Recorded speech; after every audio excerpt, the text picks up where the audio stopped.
Behind அடுத்து என்ன படிக்கலாம் மாணவர்களுக்கான நிபுணர்களின் சிறப்பு கல்வி வழிகாட்டல் நிகழ்ச்சி வரும் மே 31ஆம் தேதி காலை 10 மணி முதல் வேலம்மாள் ஹால் வெஸ்ட் முகப்பேர் சென்னையில் நடைபெறுகிறது. அனுமதி இலவசம்.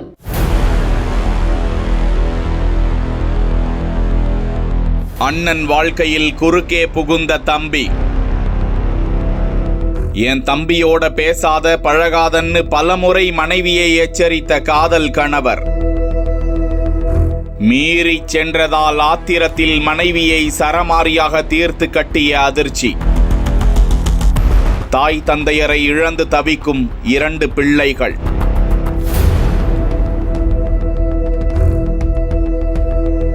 சென்னை எண்ணூர் சத்தியவாணி முத்துநகர் 11வது தெருவை சேர்ந்த பிரேம்குமார் 28 வயதான இவருக்கும் ராஜலட்சுமி என்ற பெண்ணுக்கும் கடந்த 6 வருடத்திற்கு முன்பு காதல் திருமணம் நடந்திருக்கிறது. அந்த தம்பதிக்கு 5 வயதில் ஒரு பெண் குழந்தையும் 2 வயதில் ஒரு ஆண் குழந்தையும் உள்ள நிலையில் பிரேம்குமார் எண்ணூரில் உள்ள பிரபலமான ஒரு நிறுவனத்தில் ஒப்பந்த ஊழியராக பணிபுரிந்து வருகிறார். ராஜலட்சுமியின் கணவர் பிரேம்குமாரின் தம்பி ரமேஷ். இவர் மனைவி ராஜலட்சுமியோடு பழகி வந்ததாக இருவரையும் பிரேம்குமார் பலமுறை கண்டித்ததாக சொல்லப்படுகிறது. இதனால் குடும்பத்தில் தகராறு இருந்து வந்த நிலையில் இரவு மவுண்ட் ரோடு ஸ்பென்சர் பகுதியில் இருந்து பணி முடிந்து எண்ணூர் சத்தியவாணி முத்துநகர் 18வது தெருவில் ராஜேஸ்வரி நடந்து வந்து கொண்டிருந்ததாக கூறப்படுகிறது. அப்போது குடிபோதையில் தனது மனைவியை பின்தொடர்ந்து சென்றாராம் பிரேம்குமார். திடீரென மனைவியை இடைமறித்து சரமாரியாக கூரான ஆயுதத்தால் தாக்கியிருக்கிறார்.